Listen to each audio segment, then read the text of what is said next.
My name is Paige Ingram, and I was 30 for the morning my mother texted me before the sun came up. No hello, no how's the business. Just a demand the way you talk to a bank. I had paid the mortgage on my parents' house 96 times. In their will, my name showed up exactly 0. I found that will by accident in a folder I'd been asked to organize, and I read it once, then twice, then sat in my car for an hour. And what I did after that, none of them saw coming. Welcome back to Calm Drama Stories, where we sit with thequiet women who finally stopped explaining themselves and let the truth do the talking. If stories about boundaries, dignity, and slow justice are your kind of evening, you're home. Tell me in the comments where you're listening from and subscribe so the next one finds you. That morning's text wasn't the first. For 8 years, my phone had a particular rhythm to it. A call from my parents' house meant a number was coming. A utility bill, a roof repair, a COI, the property tax. I run a small bookkeeping business out of a rented office in Marysville, 40 minutes from where I grew up. I built it from 1 client to 40 over a decade. I am the person who reconciles other people's accounts to the penny and sleeps fine. I was raised to be useful, and I was good at it. And somewhere along the way, useful turned into expected. My parents' house sits on 3 acres outside a town small enough that everyone knows whose truck is in whose driveway. I had my own place by then, a 2-bedroom condo I paid for myself, 50 minutes away, far enough to breathe, close enough to come running, and I always came running. My younger brother, Eric, lived an hour the other direction, and somehow distance never reached his phone the way it reached mine. When the water heater died, they called me. When Eric's car needed brakes, they called me. I told myself this was what daughters did. I told myself a lot of things in those 8 years. The truth is, I never once asked what they'd written down about me when no one was watching. I should have, because the morning my mother sent that text, I already half knew the answer, and I still wasn't ready for how much it would cost me to finally act on it. To explain that text, I have to go back 8 years to the winter the house almost went under. My father, Raymond, had retired early after his back gave out at the plant. My mother, Carol, had never worked outside the home. They'd refinanced twice during the good years and pulled cash out both times, the way a lot of people did. Then the payments ballooned and the savings didn't. I was 26. I got the call on a Tuesday.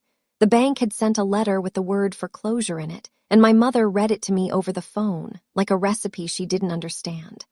I drove out that night. We sat at the kitchen table with the letter between us.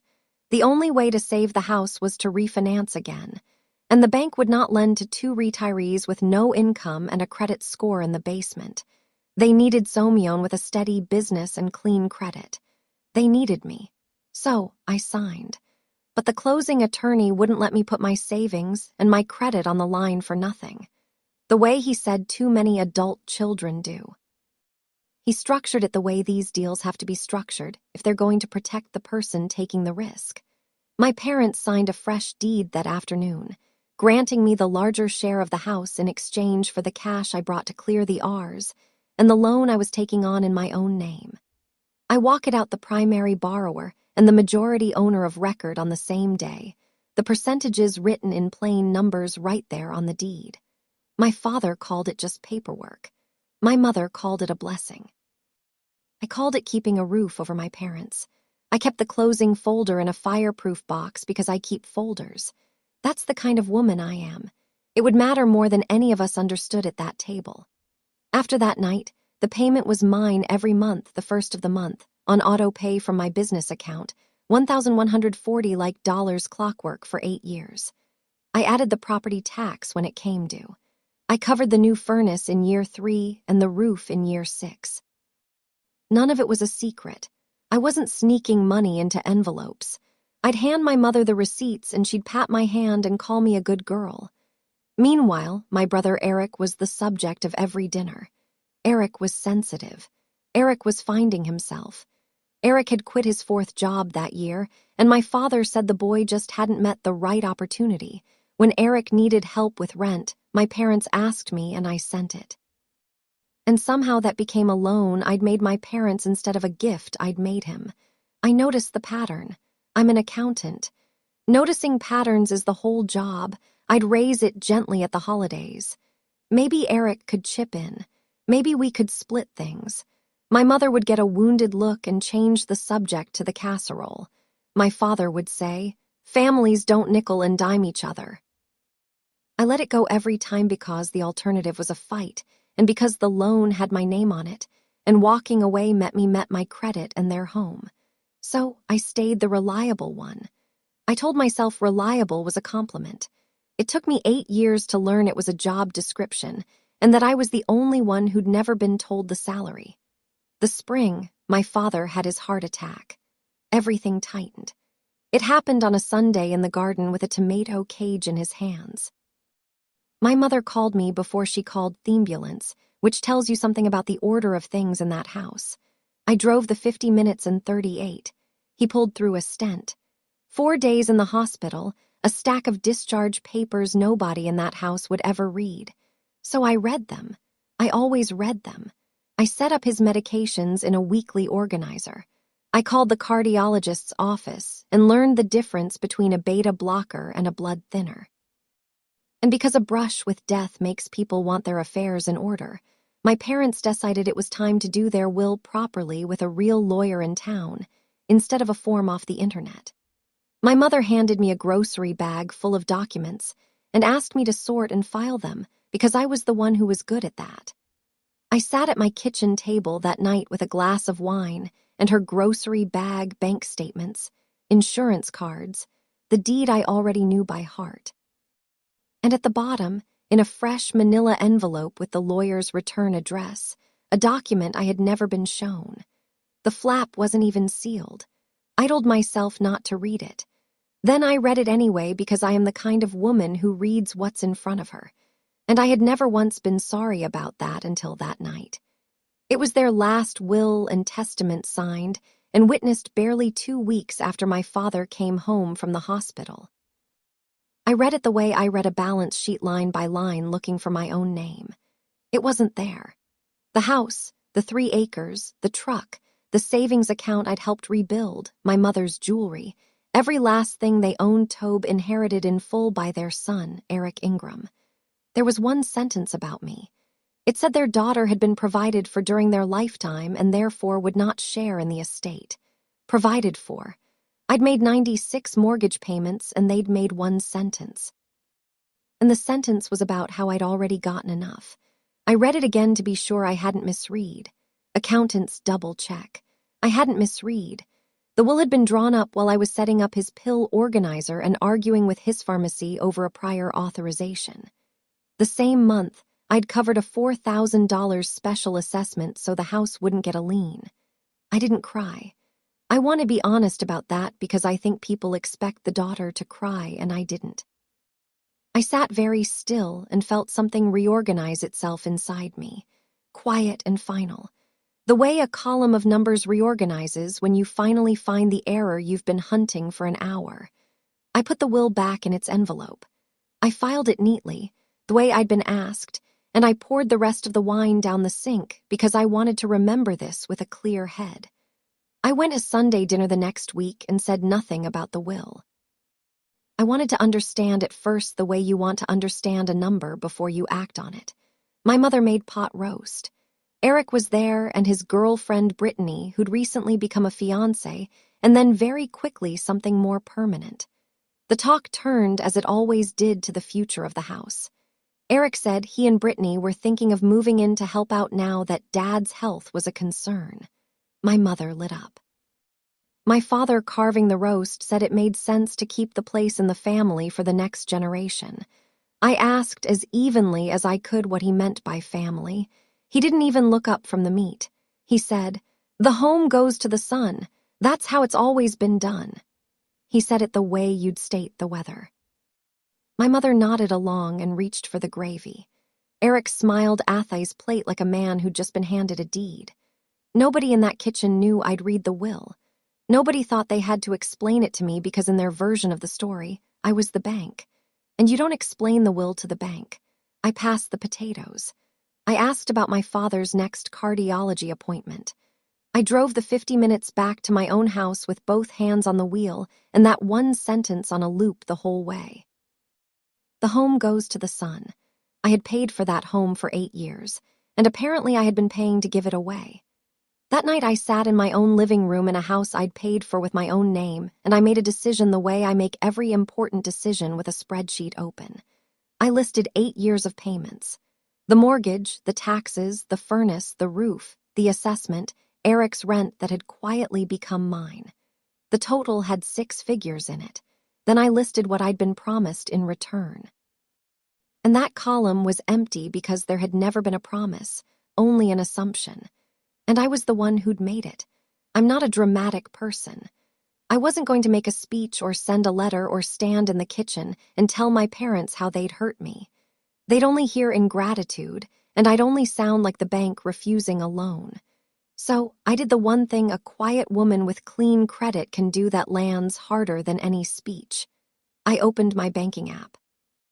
I found the auto pay I'd set up 8 years earlier, the one that ran like clockwork on the 1st of every month, and I turned it off. No announcement, no warning, just silence where a payment used to be. I learned that night that silence is very loud in a house that runs on someone else's money. It would take them exactly 1 billing cycle to hear it, and it would take everything I had not to turn that payment back on out of habit. The first few days were strange.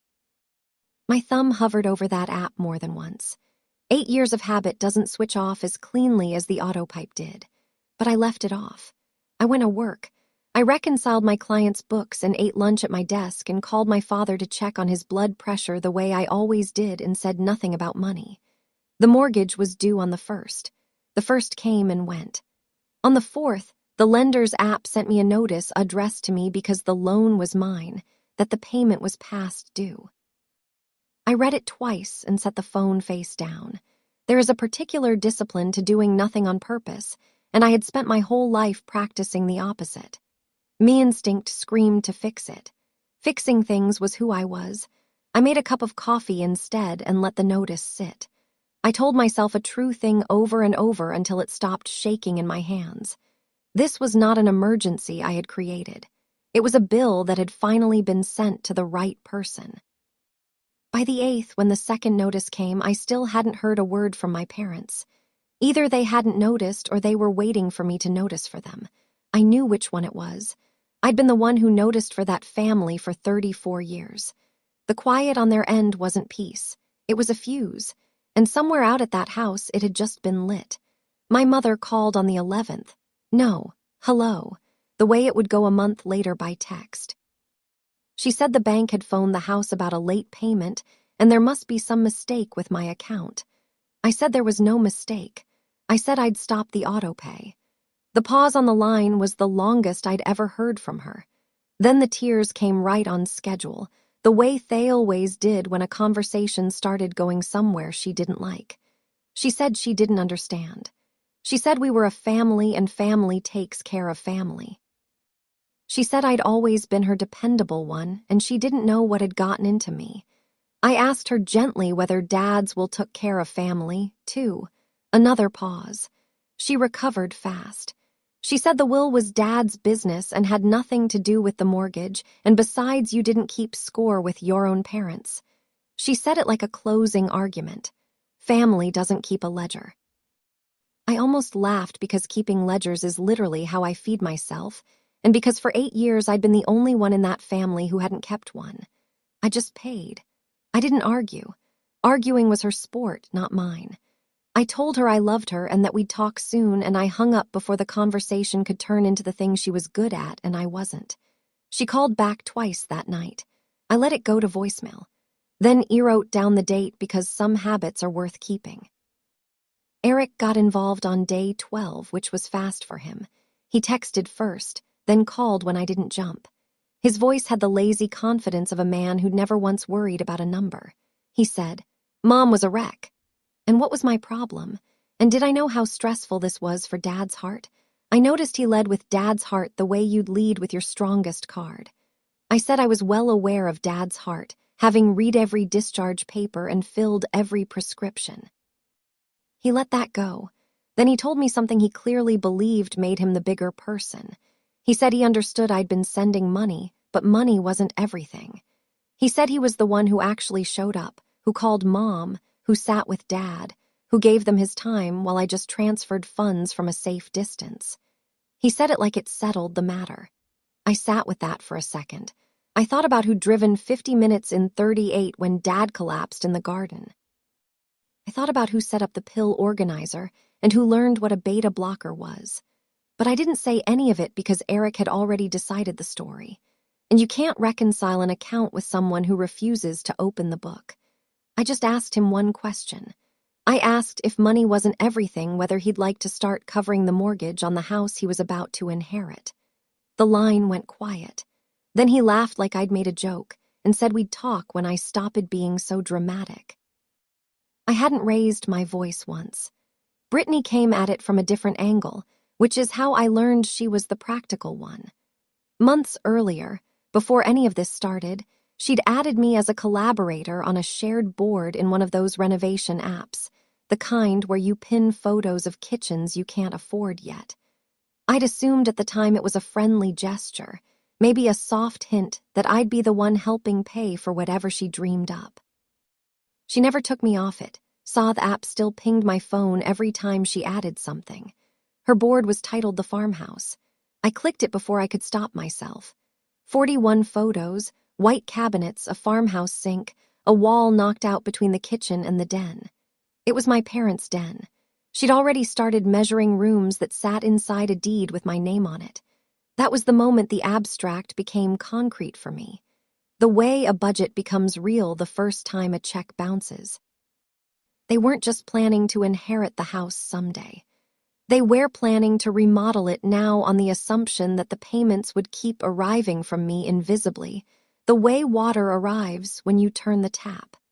Let me pause here for a second, because I think some of you already know exactly where I was sitting that night.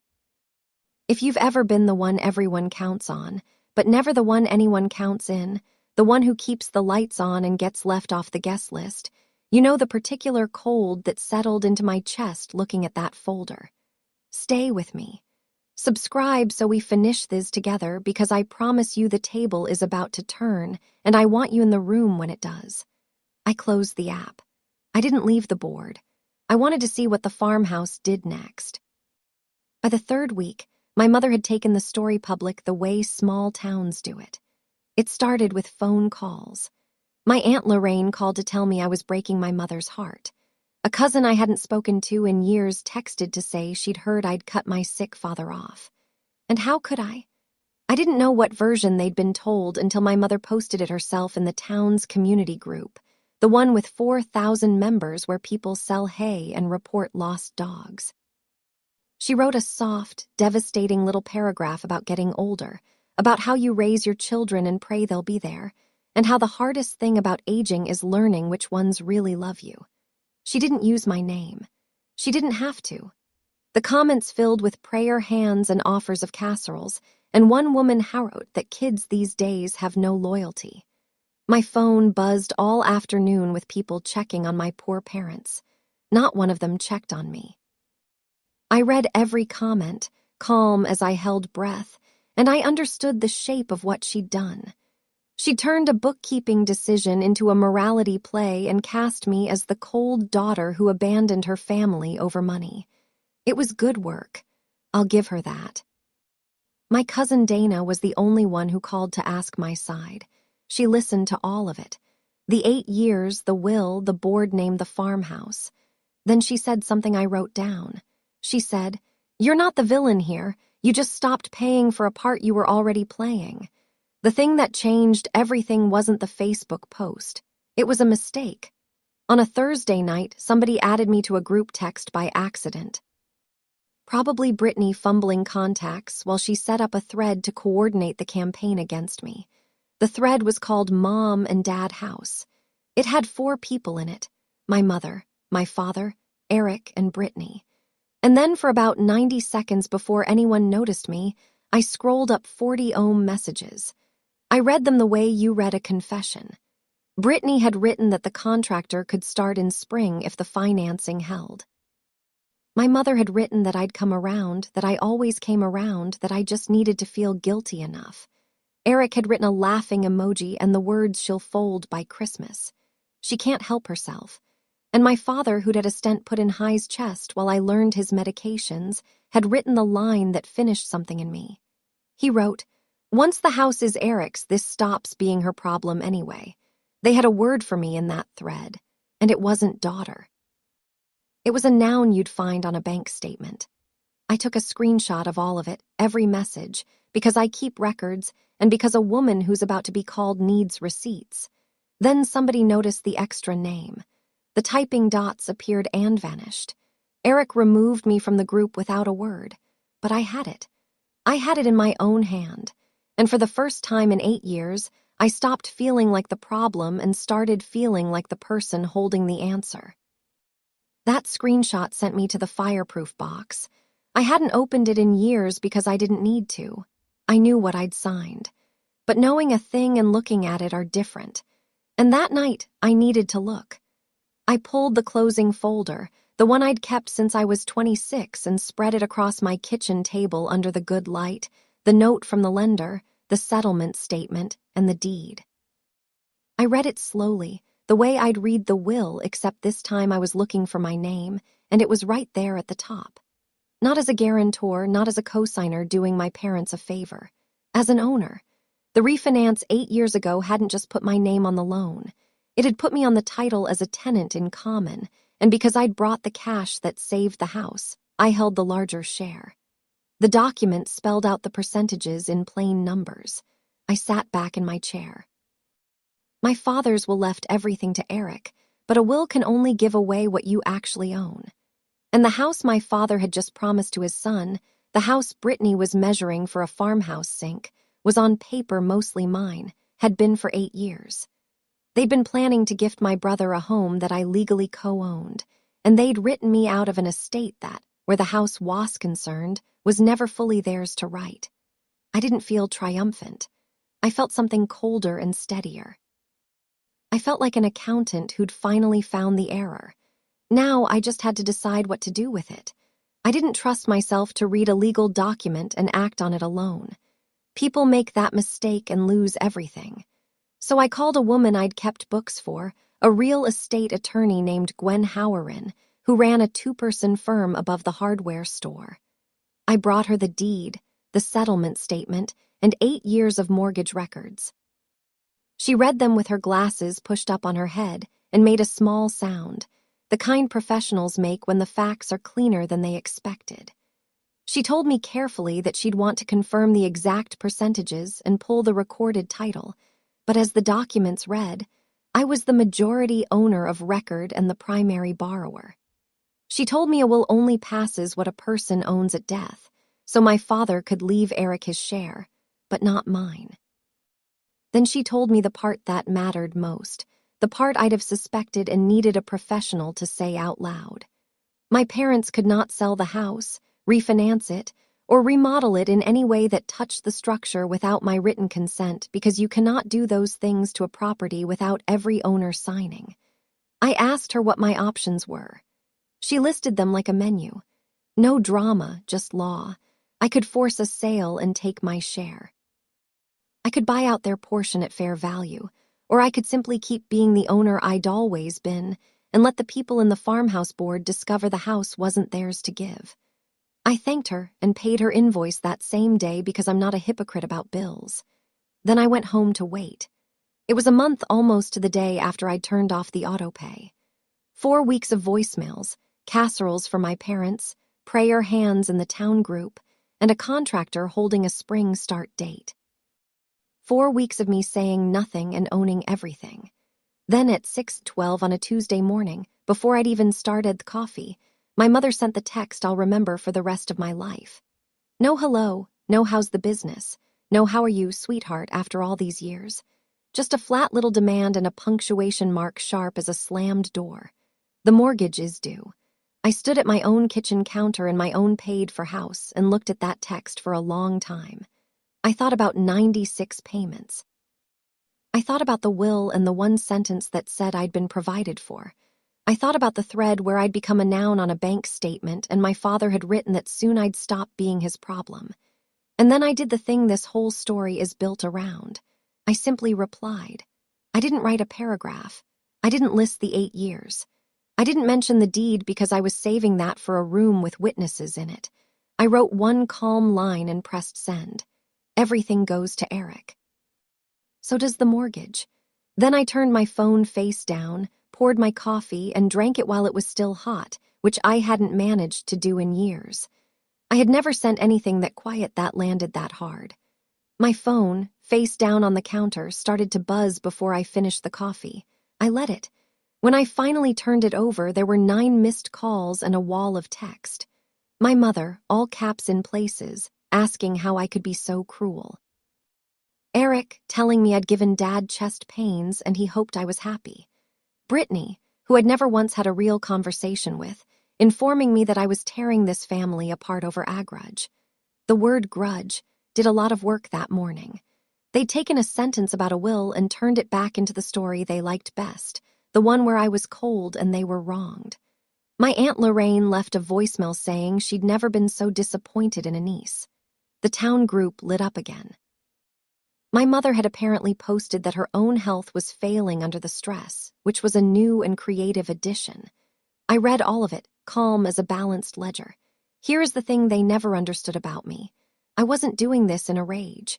Rage burns out, and they were counting on mine to burn out the way it always had, leaving me apologetic and back on auto pay by Christmas. But I wasn't angry anymore.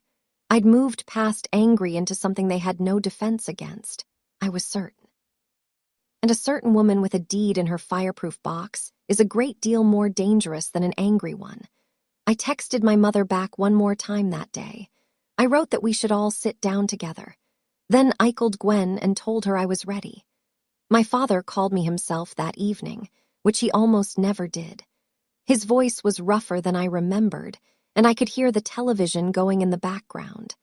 The volume too high the way it gets when someone's hard of hearing and proud about it. He didn't yell, that wasn't his way.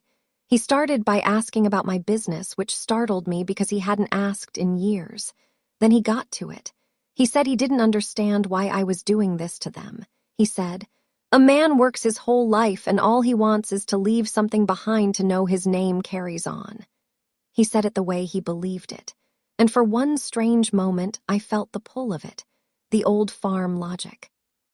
A father who'd watched his own father hand the land to a son and assumed that was simply how the world was built. I let myself feel it. Then he said the line again, the one from the kitchen, except quieter and somehow worse. He said, "The home ghost o' the son. That's how it's always been done." And the feeling passed because I realized he wasn't asking me to understand him. He was asking me to keep paying for a tradition that erased me and to be grateful for the privilege. I told him I loved him. I meant it. I told him I'd be at the house Sunday and that we should all sit down together, him, Mom, Eric, Brittany, and talk like adults. He said, "Good." Finally, some sense. He thought he'd won. He thought I was coming to apologize. I let him think it. Some conversations are better had at a table in front of everyone with the folder closed until the right moment. The dinner got organized with a speed my family never managed for anything that didn't involve cornering me. My mother set it for Sunday at 5. By Saturday, I learned through Dana that it wasn't going to be just the 5 of us. My mother had invited my Aunt Lorraine and her husband, 2 cousins, and a neighbor couple who'd been friends of the family for 30 years, witnesses, though she'd have called them support. The plan was obvious once Dana described it. They were going to sit me down in a full room and apply the only pressure my family had ever found that worked on me, an audience. They'd learned long ago that I would do almost anything to avoid making a scene in front of people. A quiet woman hates a public scene the way a cat hates water. They were betting on it. They figured that surrounded by relatives with my mother dabbing her eyes and my father's bad heart in Thurum, I'd cave, apologize, and turn the auto pay back on just to make the discomfort stop. It was a good plan. It was the plan that had always worked. They'd prepared for every version of me except the real one, and I'll let myself enjoy this one. I wanted an audience, too. I wanted witnesses. I'd just been planning to bring different evidence to the same room. Dana asked if I was okay.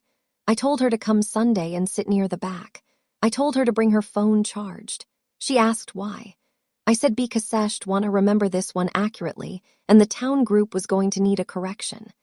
I spent Saturday night the way I'd spent the night I found the will at my kitchen table under the good light getting my numbers in order. But this time I wasn't grieving. I was preparing. I made 3 copies of everything. The deed with my name and my majority share highlighted in yellow. The settlement statement from the refinance. 8 years of mortgage payment records printed in a neat column with a total at the bottom that made even me blink. Gwen's letter on her firm's letterhead confirming in careful lawyer-proof language that I was the majority owner of record and that the property could not be sold, refinanced, or structurally altered without my consent. I slid each set into a plain manila folder, the same kind I'd filed the will in. I want to say something to you here the way I'd want a friend to say it to me. If you're still listening, thank you because I know this part Ishard being painted as the cold one when you're the only person who ever kept the lights on. Hit subscribe and stay for dinner. I promise you the table turns and you've earned the right to be there when it does. I didn't prepare a speech. People who bring speeches to fights like this always lose because a speech can be interrupted and a document cannot. I just packed the folders into my bag, set out my clothes, and went to bed. I slept better than I had in a month. The reliable daughter was done being reliable about the wrong things. Sunday morning, before I left, the farmhouse board did the next thing I'd been waiting for. Brittany, who'd long since forgotten she'd ever added me to that board, added a new item, a contractor's estimate, screenshotted and pinned to the top. $43,000. Demo the den wall, new kitchen, farmhouse sink, the works. There was a handwritten note in the app's caption. Deposit due at signing. Eric says Mom can cover it from savings. From savings? The savings account I'd spent 8 years helping rebuild, the one named in the will as Eric's inheritance. They were going to spend my parents' money I'd backfilled for years, to renovate a house I owned as a gift to my brother. While telling the whole town I was the one bleeding the family dry. I screenshotted the estimate and added it to my folder. I wasn't angry exactly. I'd left angry behind weeks ago, but I felt the last bit of hesitation drain out of me.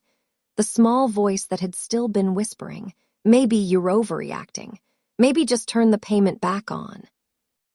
That voice went quiet for good at $43,000. There's a kind of clarity that only arrives when someone shows you in writing exactly how little they think of you. They'd handed me mine in a renovation app with a farmhouse sink, and a deposit my mother couldn't actually authorize because the den wall they wanted to knock down was a load-bearing wall in a house that could not be touched without my signature. They just didn't know that yet. I put on my coat. It was time to drive out to the house. The drive out to my parents' house takes 50 minutes, and I know every mile of it. I drove it that Sunday with the folders on the passenger seat and the radio off. I wasn't rehearsing. I'd stopped rehearsing somewhere around the night I found the will. Instead, I thought about the woman I'd been at 26 signing those papers at the kitchen table, because the alternative was watching my parents lose their home. I didn't regret her. She'd done the right thing with the information she had. The mistake hadn't been signing. The mistake had been spending 8 years believing that love was something you proved by paying, and silence was something you bought by never asking for your share. I passed the gas station where I used to buy my father's lottery tickets. I passed the church my mother posted from. I passed the turnoff to Eric's old apartment, the one I'd covered rent on twice. The fields were brown and flat under a gray sky, the kind of plain, Ohio afternoon that doesn't perform for anyone. I felt calm in a way I'd forgotten was possible. Not numb calm, the way you feel when the numbers finally tie out and you know the books are clean. I wasn't going to win this by being the loudest person at the table. My family had cornered the market on loud. I was going to win it by being right on paper in front of witnesses and by staying quiet enough that the quiet itself became the loudest thing in the room. I turned onto the gravel drive at 4:58. There were 6 cars already there. The house smelled like pot roast again because my mother believed pot roast could win any argument. And for 34 years, she'd mostly been right. The dining room table had been pulled out to its full length, both leaves and the good tablecloth on. My Aunt Lorraine sat with her arms crossed. The neighbor couple wore their church faces. Dana was near the back like I'd asked, her phone in her lap. My father sat at the head, looking smaller than he used to, one hand resting on his chest out of new habit. My mother had a tissue already baldled in her fist before a single word had been said. Eric and Brittany sat together on the long side, and Brittany had the particular brightness of a woman who thinks she's about to get her farmhouse sink. They'd set the table for an apology. Every face in that room was arranged to receive one. I set my bag down by my chair, took off my coat, and folded my hands on the tablecloth. I'd brought a folder instead. My mother opened because she always opened. She didn't wait for me to sit fully. She started with the speech she'd clearly practiced, the one about ungrateful children and aging parents, her voice catching on cue at the word alone. My Aunt Lorraine murmured, "Amen," like we were in church. My father stared at the tablecloth. Then Eric took over because the two of them worked like a relay team. He stood up, actually stood for effect, and said it was time I heard how this looked from the outside. He said I'd cut off my own sick father over money. He said I was punishing my parents for a will that was none of my business. And then he delivered the line. They'd all come to watch land. He looked around the table at the witnesses, lowered his voice to something grave, and said, "So, you'd really put your own parents out on the street over a grudge?" The room turned to me. This was the moment. This was where the reliable daughter folded, apologized, and reached for her phone totter and the auto-pay back on just to make the awful silence stop. I felt all of them lean toward it. I did not raise my voice. I didn't even unfold my hands right away. I let the question sit in the air long enough that everyone heard how ugly it was. Then I said very quietly that no one was putting anyone on the street. I said I'd never threatened that, not once, and asked Eric to tell the room who had actually used those words. He couldn't because it had been him. The first crack appeared in the plan, and only I could see it yet. Then I reached into my bag. The room watched my hands the way a jury watches an exhibit. I took out the folders, 3 of them, and slid one down the table to my Aunt Lorraine, one to the neighbor couple, and laid the third flat in front of my father. I told them I'd brought some paperwork because my family was very interested in fairness this afternoon, and fairness goes better with facts. I kept my voice level, almost gentle, the way you'd explain a bank statement to someone who'd never read one. I told them that 8 years ago, when the bank refused to lend my retired parents a single dollar, I had refinanced this house in my name to stop the foreclosure. I said I'd been the primary borrower ever since, and that the monthly payment they were all so worried about had come out of my business account 96 times. I let them open the folders. I told them to find the page marked deed. I said I'd want a lawyer to confirm every comma, and then I told them what the lawyer already had in plain numbers. My name was on the title, not as a helper. As the majority owner and had been for 8 years, I told them a will can only give away what a person actually owns. So my father could leave Eric his share of this house, but he could not leave Eric mine. And the house they'd been planning to remodel and inherit and gift was on paper already mostly mine. I didn't say it cry. I didn't have to. I just let the documents do the talking and the room get very, very quiet. The kind of quiet that isn't peace. The quiet broke the way I knew it would. And not from me. Eric exploded first. He shoved his chair back and said the paper was a trick, that I'd manipulated Dad into signing something. That no court would ever believe a daughter owned her parents' house. I let him run because a man who's losing usually does the work of losing for you if you stay still. Brittany's face went through 3 colors and landed on white.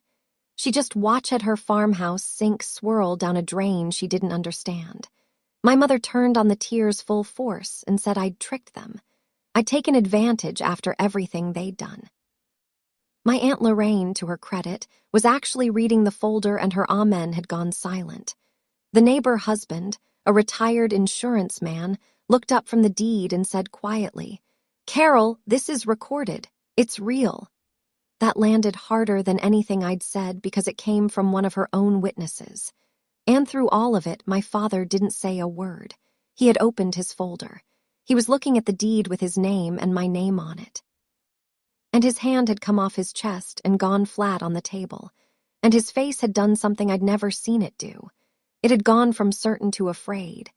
He'd built his whole identity on the line he'd said twice. The home goes to the son. And he was looking at a piece of paper that had quietly made that line untrue for 8 years while he wasn't watching. Hell looked up at me, and for 1 second there was no tradition in his eyes, no son, no legacy. Just an old man who'd had a stent put in his chest and gambled his daughter's loyalty and lost. I almost felt sorry for him. Almost. When the room ran out of noise, I spoke again, and I still hadn't raised my voice. I told them I hadn't come to take anyone's home. I'd come because the truth had been living in a folder for 8 years, and it was time it sat at the table with the rest of us. Then I made them an offer because I'm not in the business of revenge. I'm in the business of clean books. I said I would not be the silent auto-pay anymore. That part was over for good. But I gave them 3 honest doors, the same ones Gwen had laid out for me. Door 1, my parents stay in the house with a written agreement that defines exactly what they own and what I own, and the costs get split fairly in writing. Signed. Door 2, I buy out their share at fair market value. They take the money and they live wherever they choose with no mortgage hanging over them. Door 3, and I looked at my brother when I said it. If the will really leaves everything to Eric, then Eric, the heir to everything, can start paying the mortgage on everything beginning the 1st of next month.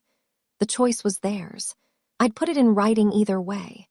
My mother, still wedded, said I was treating my own family like a transaction. And here is where I gave her back her own words gently because I'd been carrying them for a month. It said, "You told me family doesn't keep a ledger." You were right. For 8 years, I never kept one. I just paid, but the bank keeps a ledger and my name is the one on it. I let that sit. Then I stood up because I was finished, and finished feels different than loud. Nobody stopped me. That is the part I'll remember, not the shouting, but the silence after it, when there was nothing left to shout. My mother's tissue stayed in her fist, unused now because tears only work on someone who's afraid off them. Eric sat back down hard and stared at his plate the way he had the night he thought he'd inherited a deed. Brittany was already on her phone, and I suspected the farmhouse board was getting smaller by the second. My father didn't look up. I put on my coat. I left a signed copy of Gwen's letter on the table next to the cooling pot roast and told them to let me know which door they wanted. Then I drove the 50 minutes home, both hands on the wheel, the radio still off, and for the first time in 8 years, the quiet in the car wasn't something I was bracing against. It was just quiet. It was mine. They took 3 weeks to choose a door, which for my family was lightning fast. They chose door 1 in the end because my mother could not bear to leave the house and my father could not bear to admit door 2 existed. Gwen drew up the agreement. It spelled out in numbers even my mother couldn't cry her way around exactly what my parents owned and exactly what I did. And it split the mortgage and the taxes in fair proportion in writing signed by everyone with a name on the deed. Eric refused to contribute a dime, called the whole thing a betrayal, and moved out within the month. The prospect of paying for the house he'd planned to inherit cured his interest in living in it fast. Brittany's farmhouse board went private, then vanished, and the renovation died at the contractor's voicemail. My Aunt Lorraine, who'd read every page of that deed at the table, quietly told 3 different relatives that maybe they'd had the story backwards. And Dana, who'd sat near the back with a charged phone like I'd asked, posted one calm correction in the town group. Just the facts. No cruelty. And my mother's saga of the cold daughter stopped collecting prayer hands. The casseroles stopped. The story had finally been reconciled against the receipts, and the receipts won. I still go out to the house. That surprises people when I tell them. My father's heart is a part-time job now, and I'm still the one who reads the discharge papers because that's who I am, and I've made my peace with it. But it's different now, and the difference is the whole point. I go because I want to, not because a payment is due. We talk about his blood pressure and the weather, and almost never about money, because money finally lives in a signed agreement where it belongs instead of hanging over every dinner. My mother and I are careful with each other. The way you are with a thing that broke and got glued. It's not what it was. I don't think it should be. Eric and I don't speak much, and I've stopped waiting for that to feel like a wound. Some accounts you close on purpose, and the balance you're left with is peace. I sleep through the night now. The auto pay stays off. And on the first of every month, when my phone used to buzz with a number that was somehow always my responsibility, there's just morning and coffee and the quiet I finally stopped paying for. I learned that love, which only ever flows in one direction, isn't love at all. It's an invoice nobody ever intends to pay.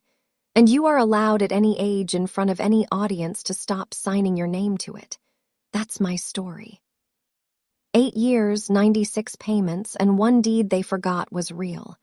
If this reminded you to actually read the paperwork with your name on it, or to stop paying for a seat at a table that never set a place for you, let that be your sign.